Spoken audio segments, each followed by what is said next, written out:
The composer in fourth place is one of the most important composers who ever lived, and his name is Josef-Haydn. Even if he had not written some great works himself, he would still be an extremely important part of music history because of his great influence, both directly and indirectly, on the composers who came after him, beginning with Mozart and Beethoven, both of whom were students of his.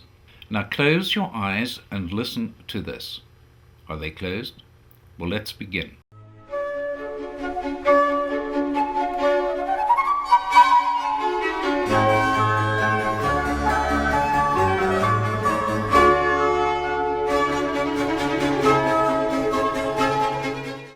You'd be forgiven for thinking that that piece of music was by Mozart, but Haydn was doing Mozart music long before Mozart came along. But what did you think of the visuals? Wait a minute, I asked you to keep your eyes closed, didn't I? But did you? No, you didn't, did you? You totally ignored my request and kept watching, didn't you? Anyway, you will have noticed a new style of visuals. I was getting a little tired of showing people playing instruments and singing and of using third-rate video footage. So I thought I'd try and develop something a little more visually interesting. What I was aiming for was a kind of video equivalent of the French Impressionist painters like Monet and Renoir, who produced some great paintings, even though they were French and ate a lot of garlic. So what did you think? Oh, never mind. Who cares anyway? I mean, you've already proved that you cannot even be trusted to keep your eyes closed when asked. To get back to Haydn, he is known as the father of the symphony as well as the string quartet. He wrote a lot of music for string quartets, including one that was later adopted as the German and Austrian national anthems. You probably know it best as Deutschland über alles. And you might not like it when it is sung by thousands of Nazi stormtroopers, but it is a beautiful piece of music when actually played by the string quartet for which it was written.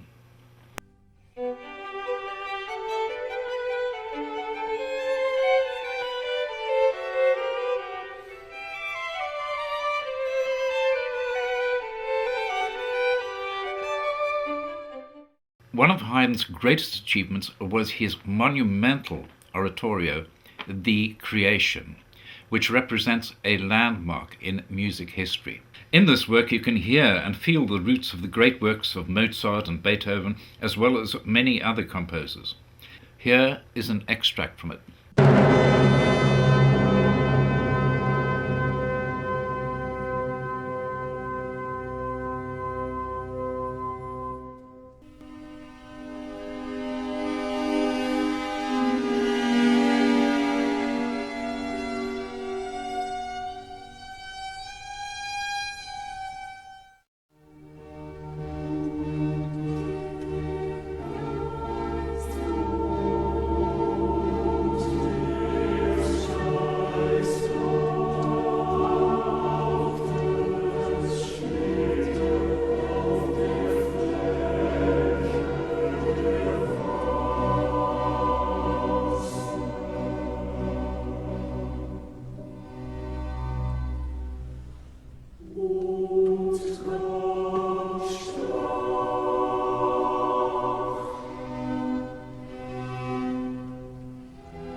Did you notice how the end of that extract foreshadows the music of Richard Strauss?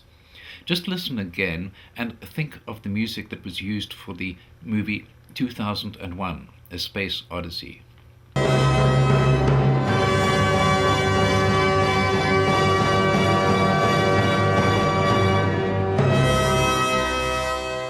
Did you get it? If so, well done. And did you pick up on the echoes of Mozart's Requiem and Beethoven's Ninth Symphony?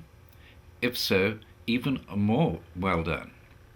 That's why Haydn was so important. He not only gave the world the symphony and the string quartet, but provided a language and a vocabulary and a framework through which the composers who came after him could express themselves more richly and more expressively than ever before.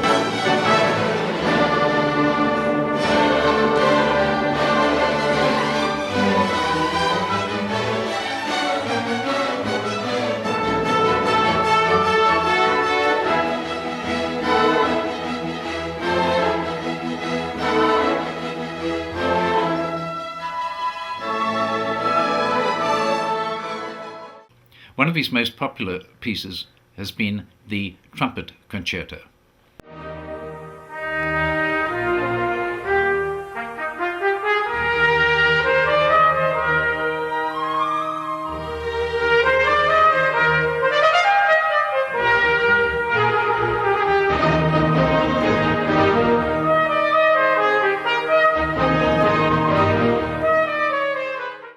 Haydn was very successful and lived very comfortably as an employee of the Esterhazy family, living in their palace for most of his life.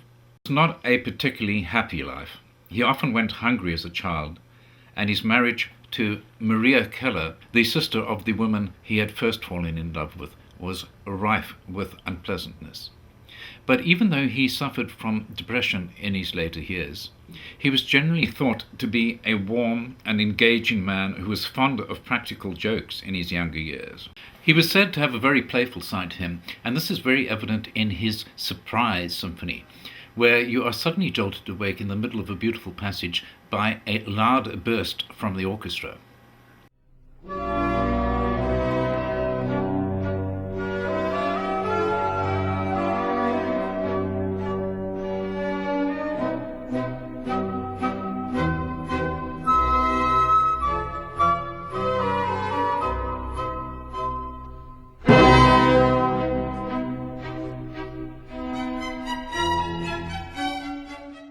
I did wonder whether perhaps Haydn should come a little higher on the list because of his influence on other composers, at number 3 perhaps, instead of number 4. But the composer who ended up at number 3 produced a lot more work that has remained popular through the centuries. To find out who he is, you will have to wait until the next video comes along in the countdown on the list of the 10 greatest composers ever. In the meantime, here is some more background on Haydn, plus some more personal music.